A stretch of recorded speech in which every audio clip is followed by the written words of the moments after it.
Bismillahirrahmanirrahim. Assalamualaikum warahmatullahi wabarakatuh. Waalaikumsalam. Ya, halo anak-anak semuanya, apa kabar hari ini? Alhamdulillah, luar biasa. Ya, alhamdulillah ya. Semoga hari ini semuanya sehat. Sudah sarapan semua? Sudah, alhamdulillah. Oke. Ibu akan absen dulu ya. Siapa yang belum hadir ini kalau lihat dari partisipannya ini masih kurang satu ini. Coba Mas Nur Hidayat hadir apa tidak? Hadir, Bu Guru. Iya, alhamdulillah sehat ya Mas. Kemarin katanya sakit, udah sembuh? Sudah sembuh, Bu. Alhamdulillah. Oke. Ya, terima kasih. Mas Husni. Hadir. Oh, hadir. Alhamdulillah. Mas Rofik. Hadir, Bu. Alhamdulillah. Kemarin gimana rapat OSIS-nya? Lancar, Mas? Alhamdulillah, Bu, lancar, Bu. Ya, syukur ya. Alhamdulillah ya. Semoga lancar, semangat terus ya. OSIS-nya berjalan dengan sempurna ya. Baik, Mbak Tri. Alhamdulillah. Nggih, Mbak Tri telinganya sakit apa gimana, Mbak Tri? Iya, Ibu. Agak sakit ini. Nggih, semoga cepat sembuh ya. Mbak Sari, halo, Mbak Sari hadiroh? Ibu. Ya, alhamdulillah. Oke. Mas Hamid, ada di sini Mas Hamid, coba yang Hadir selalu, Bu. alhamdulillah. Hadir selalu. Coba saya pengen lihat ya, yang videonya kameranya masih off, silahkan di on kan. Ya, biar kelihatan gantengnya, kelihatan cantiknya, begitu ya. Terima kasih. Ya, kita sudah lama tidak bertemu ya. Ketemunya virtual terus. Oke, saya lanjutkan. Mas Sobirin, Masya Allah, luar biasa, semangat Hadir, Bu sekali. Guru. Nah, alhamdulillah Ya, ya. Pak. Oke, Mas Syawaludin hadir. Hadir, Bu Guru. Alhamdulillah. Mas Rodi. Hadir, Bu Guru.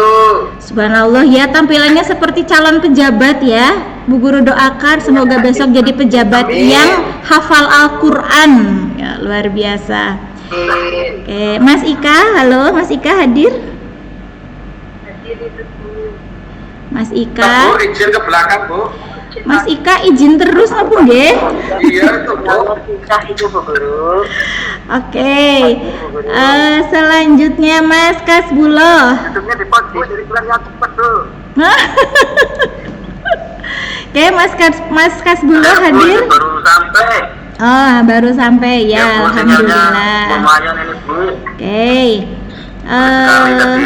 Mas Ika habis tidur di belakang itu, Bu. Oke, yang masih ngantuk silahkan boleh izin dulu ke belakang ya untuk berwudu. Insya Allah virtual kali ini saya akan bahas tentang materi ya, masih sama dengan pertemuan kemarin. Izinkan saya untuk menampilkan sesuatu. Sebentar ya. Udah apa belum ya kira-kira? Sudah kelihatan? Belum? Belum ya, oke. OTW, Bu, itu, Bu. Lagi loading ya. Nih mudah-mudahan yang di rumahnya sinyalnya tidak kuat tapi masih bisa mengikuti ya. Mas Ika halo ya, bisa mengikuti ya. Kalau misalkan tidak ada sinyal, insya Allah nanti saya kasih ini ya slide-nya.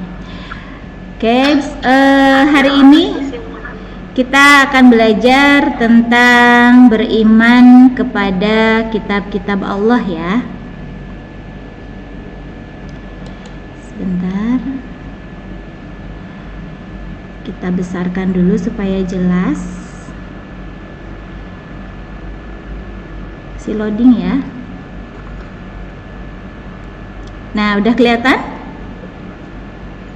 Bu. Sudah Sudah, ya, Bu. alhamdulillah. Ya, Bu. Baik, Untuk kali ini tujuan pembelajaran itu hanya ada 2, tapi saya harapkan dari 2 poin ini, setelah kita belajar ini, kita bisa menunjukkan perilaku yang mencerminkan iman kepada kitab-kitab Allah dan mengimplementasikannya dalam kehidupan sehari-hari. Ya, siap ya? Bisa ya? Semangat semuanya. Materinya juga 2. Iya, alhamdulillah, terima kasih ya yang sudah fast respon ya, luar biasa. Materi kita hari ini adalah hikmah iman kepada kitab Allah dalam kehidupan sehari-hari dan menjelaskan perilaku muslim dalam mengimani Al-Quran. Oke, sebelumnya ada soal ini, silahkan cepat-cepatan kalian ketik di kolom chat ya. Soal yang pertama, sebutkan nama-nama kitab Allah. Yuk, yang pertama mengetik terbaca oleh saya, nanti bisa kirimkan nomor ya, saya kasih pulsa nanti. Oke, Mbak Tri, Al-Quran, luar biasa. Yuk, selanjutnya sebutkan nama-nama kitab Allah ya. Ada berapa? 4. Oke, baru 1 ini Mbak Tri. Oke, Zabur, Mas Hamid, alhamdulillah. Oh, diborong ini sama Mas Rodia. Al-Quran, Taurat, Zabur, Injil. Mbak Sari 4. Mbak Sari 4, apa ini Mbak Sari? Sebutkan ya Mbak Sari ya, bukan angkanya sayang ya. Oke, terima kasih sudah pas respon ya. Oke, sekarang kita masuk ke soal kedua ya. Siap-siap. Nanti ada 3 soal, berarti 3 orang pertama nanti yang dapat pulsa, oke? Kitab Injil diturunkan kepada Nabi siapa? 1, 2, 3. Masya Allah, Mbak Tri lagi Nabi Isa, Mbak. Ya, siap, Mbak Sari. Oke, Mas Rofik. Oh, murid saya cuma 3 apa ya? Kok baru 3? Ayo, mas-mas yang lain mana? Oke, Masya Allah, subhanallah, Nabi Isa alaihi salam, luar biasa. Oke, terima kasih ya. Soal yang ketiga, kira-kira apa ya yang ketiga? Ini kalau kalian belajar semalam, insya Allah kalian bisa nih. Ya nggak susah sih, cuma agak banyak gitu ya. Siap-siap ya. Deg-degan nggak Mbak Zuhri, Mbak Tri, mohon maaf. Oke, siap. Sebutkan apa saja ajaran pokok yang ada dalam Al-Quran. Ini masih Mbak Trini ya. Masya Allah, tauhid luar biasa Mas Rodi. Ayo yang lain, 2 orang nih saya sudah dapat ini. Akidah, akhlak, tauhid. Oke, lagi ya, yang lain. Mana nih? Sejarah tuh. Sejarah. Oh, Mas Husni, maaf ya, tolong diketik sayang ya. Oke. Akidah, akhlak, ibadah, fikih. Oke, terima kasih. Luar biasa Mas Hamid, terima kasih ya. Muamalah, sip banget Mas Ika. Ya, alhamdulillah, berarti saya anggap kalian sudah memahami materi pelajaran kemarin ya. Sekarang saya akan kisah. Oh, luar biasa. Betul sekali Mas Nur Hidayat, kisah. Iya. Terima kasih ya yang sudah menjawab. Sekarang kita fokus untuk materi hari ini. Perhatikan gambar berikut. Kira-kira menurut kalian seorang muslim yang beriman pada Al-Quran, apakah akan seperti ini perilakunya setiap hari? Boleh pakai ketik, kenyang. Tidak, oke. Boleh pakai suara, oke. Tidak, ya. 1, 2, baru 3 orang ini. Ya. Ada yang menjawab boleh seperti ini. Tapi yang seperti ini enak apa enggak? Enak ya? Oke. Tiduran santai, nonton TV, YouTuber, gaming ya, makan, pokoknya kayak dunia serasa milik sendiri ya. Tapi kalau dipikir-pikir, kira-kira kalau di akhir semester nilainya anjlok, materi pelajaran kalian tidak paham, kira-kira masih enak apa enggak? Tidak ya. Oke. Terus kalau kalian misalkan mohon maaf ya, kalau misalkan seperti ini, tapi saya harapannya sih yang ada di kelas ini semuanya baik, tidak ada yang seperti ini. Tapi barangkali ini saya ingin membuka sedikit wawasan. Kira-kira kalau yang seperti ini berpengaruh enggak terhadap masa depan kalian? Sangat berpengaruh. Sangat berpengaruh. Iya, betul sekali, sangat berpengaruh ya. Berarti kalau misalkan kita ingin beriman, ya, kita ingin baik nih ya, analoginya. Kita ingin baik tapi cuma ucapan saja berarti bohong namanya. Omdo ya, omong doang. Kalau kita mengaku beriman itu bukan hanya sekedar diucapkan, tapi juga dilakukan. Udah paham ya sampai sini ya? Jadi tingkah laku kita itu adalah merefleksikan diri kita yang sesungguhnya. Jadi bukan ucapan kita, karena ucapan itu bisa bohong, tapi kalau tingkah laku itu tidak bisa bohong.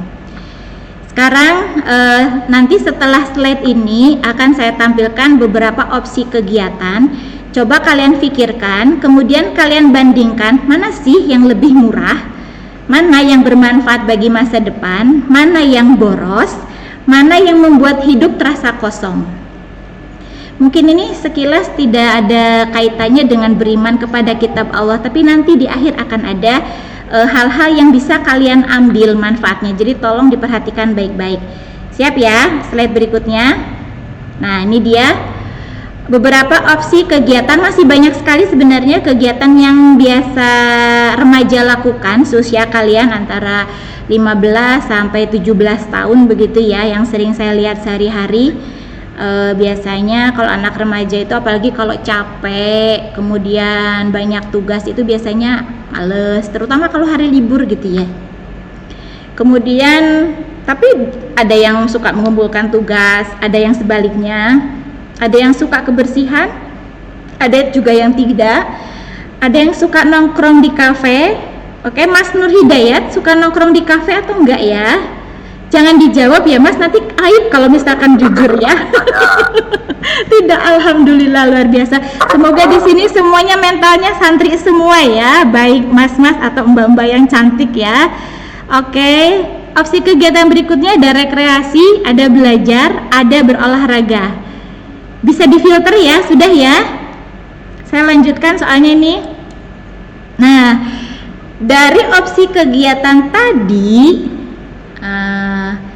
ada yang diperintahkan oleh Al-Quran, ada yang dilarang oleh Al-Quran ya. Kenapa sih? Karena kita sedang berbicara tentang hikmah beriman kepada kitab-kitab Allah. Nah, salah satu dari kitab Allah itu yang ada di zaman kita sekarang ini adalah Al-Quran.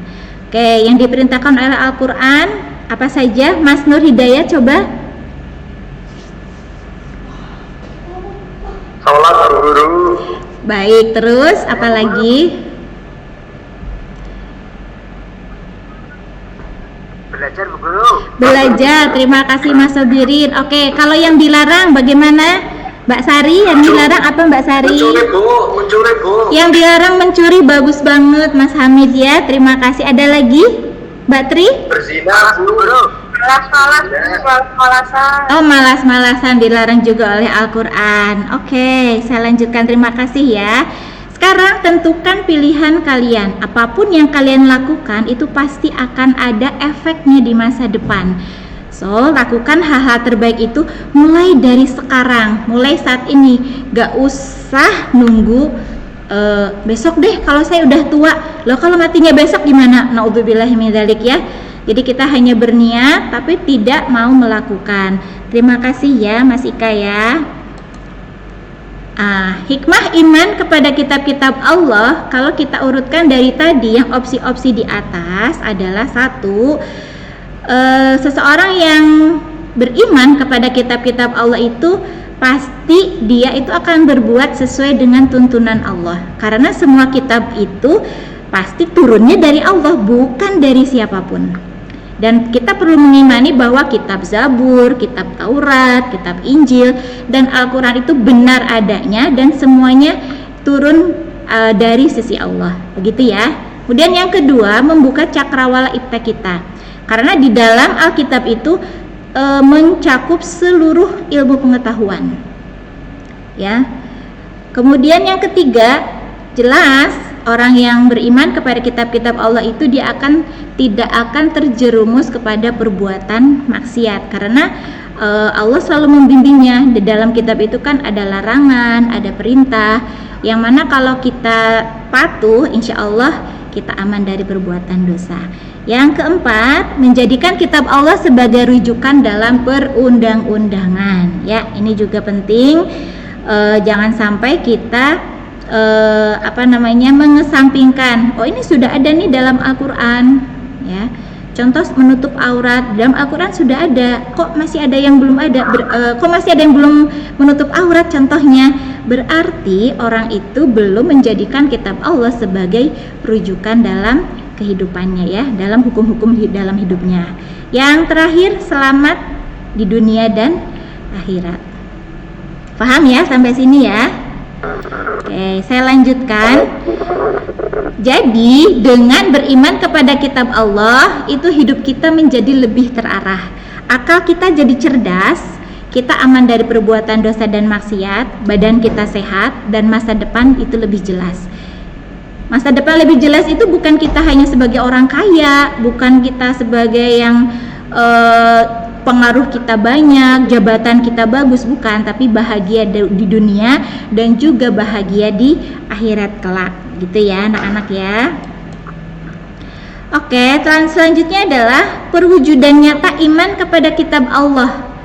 Ya, ini ada 6 poin. Yang 1 poin ini khusus kitab-kitab Allah secara umum, ya, bahwasanya kita harus mempercayai keberadaan kitab Taurat, Zabur, Injil, dan Al-Quran memang benar-benar turun dari sisi Allah.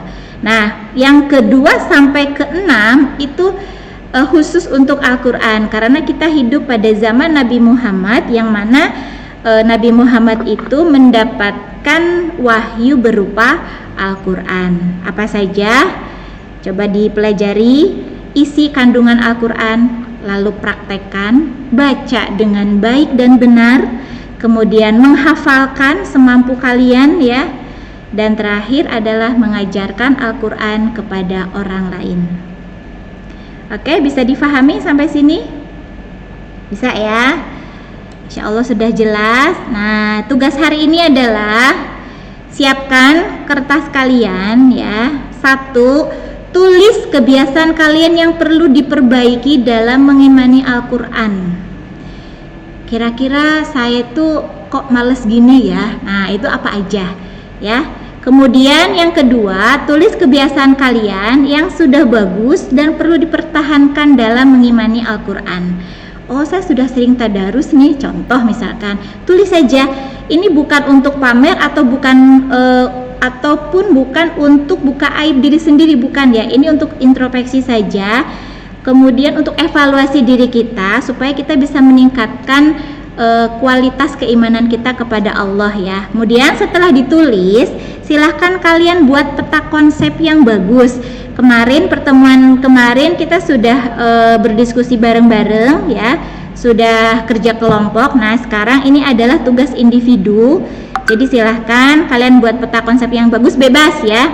Boleh pakai online, mind mapping online ya. Ada Xmain itu ada Mas Rodi itu pinter banget ya bikin peta konsep, selalu juara 1. Mbak Tri juga selalu juara 2 itu ya setelah Mas Rodi. Monggo yang lain silahkan, atau pakai biasa saja di dokumen Word, nanti di PDF kan boleh, atau misalkan kok nggak bisa, saya laptopnya error Bu, misalkan ya, boleh pakai kertas tapi dihias yang bagus, nanti difoto. Nah, setelah selesai saya kasih waktu sekitar 15 menit, kalian